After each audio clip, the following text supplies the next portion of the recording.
Hello friends, welcome back to my channel. তো আজকে যাকে দেখছো ইনি হচ্ছেন বন্দনাদি, আর আছে অনিলদা, ইনি আমার স্বামী, আর একটা ছোট্ট পুচকু বাচ্চা এসছে আমাদের সঙ্গে। আর আজকের ভিডিওটা হতে চলেছে আমার ফুড ব্লগিংয়ের ভিডিও। অনেক দিন পর আমি ফুড ব্লগিং নিয়েছি। আসলে ফোনের মধ্যে মানে ভিডিওগুলো জড়ো হয়েছিল, বাট এডিটিংয়ের আলসিতে সে ভিডিওটা বানানো হচ্ছিল না। তো এই ফুড ব্লগিংয়ের যে রেস্টুরেন্টে আজকে আমরা যাব সেটা পুরুলিয়াতে। পুরুলিয়া স্টেশন থেকে পায়ে হেঁটে ডাকবাংলো রোডের দিকে যেতে এই 2 থেকে 3 মিনিট লাগবে পায়ে হেঁটে যেতে। তো আজকে চলে এসেছি সেখানে আমরা। আর ঢুকে যেটা দেখতে পেলাম যে ভালো সেলফি জোন একটা রেখেছে, মানে বার্ড টাইপের। তো যাই হোক, কাটিং কুটিং করে একটু একটু ছবি তুলে নিলাম। তারপরে গেলাম একদম আমাদের টেবিলটা আগে থেকেই বুক করা ছিল আমাদের। আর চারিদিকের ডেকোরেশন দেখলাম বেশ ভালো করে সাজিয়েছে, বেশ একটা রয়্যাল রয়্যাল ভাব আছে। আসলে ভিডিওটা অনেক আগেই বললাম, এডিটিংয়ের জন্য লেট হচ্ছিল। ভিডিওটা সেই জামাই ষষ্ঠীর টাইমে করা। আর এই হোটেলে তখনকার হোটেল রেস্টুরেন্ট দুটাই, উপরে হোটেল নিচে রেস্টুরেন্ট।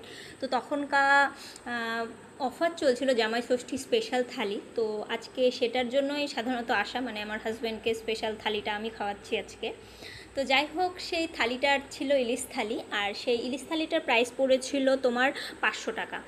আর সঙ্গে আমরা নিয়েছিলাম চিকেন আর মাটন থালি, মানে আমি নিয়েছিলাম মাটন থালি, যেটার প্রাইস ছিল 199। অনিলদাও নিয়েছিল মাটন থালি, আর বন্দনাদি নিয়েছিল চিকেন থালি, যেটার প্রাইস ছিল 169 রুপিস। এখানকার খাবারের যদি আমি কোয়ালিটির কথা বলে থাকি, কোয়ালিটি খাবারের যথেষ্ট ভালো। আপাতত আমি যত রেস্টুরেন্ট আর হোটেলে খেয়েছি সেই তুলনায় এখানকার খাবারটা অনেক লাইট ওয়েট, মানে একদম খাবারের টেস্ট ঘরের মতো।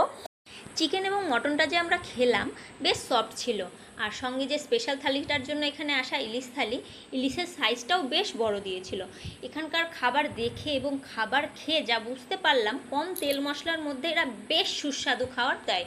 তো তোমরা যদি পুরুলিয়াতে থেকে থাকো বা পুরুলিয়াতে কোনো কারণে এসে থাকো, তো এখানকার খাবার তোমরা অবশ্যই ট্রাই করতে পারো।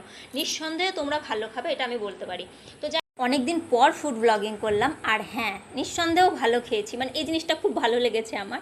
তো ফাইনালি আমাদের খাওয়া দাওয়া কমপ্লিট, আর বিলও চলে এসেছে। ফাটাফাট আমরা বিলটাও পে করে দিলাম। আর টাটা বাই বাই, তোমাদের সাথে দেখা হবে নতুন ভিডিও নিয়ে।